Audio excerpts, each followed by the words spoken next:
നമ്മളിപ്പം ഉണ്ടാക്കാൻ പോകുന്ന ഷെൽ ഒരു കയ്യിലത്തെ ഒരു നെഹറാണ്. ഓക്കെ, അപ്പോൾ നമുക്ക് ഫസ്റ്റ് ഈ ഒരു സാധനം എടുത്ത് ഇതിനകത്തുനിന്ന് പിസ്താത്തോട് എടുത്ത് നെയ്യിലാണ് നമ്മളിന്ന് ഉണ്ടാക്കുന്നത്. 2 പിസ്താത്തോട് നമുക്ക് എടുക്കാം. രണ്ടും നല്ല കഴുകിയിട്ട് വേണം എടുക്കാൻ. ഓക്കെ, ഞാൻ ഇവിടെ നിന്ന് കുറച്ച് നല്ലപോലെ നമുക്ക് തുടച്ചൊന്ന് എടുക്കാവേ. രണ്ടും നല്ലപോലെ തുടച്ചെടുക്കണം.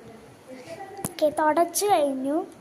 ഇനി നമുക്ക് കളർ ചെയ്യാം. ബ്ലാക്ക് കളറും ഒരു യെല്ലോ കളറും ആയിട്ട് നമുക്ക് ഇങ്ങനെ കൊടുത്തിട്ടുണ്ട്. നമുക്കൊരു ഇലയും ഒക്കെ വരച്ചു കൊടുക്കാം. കളർ അടിച്ച് എന്താണെന്ന് വെച്ചാലേ ഈ പെട്ടെന്ന് നമ്മൾ കളറൊന്ന് പോവും.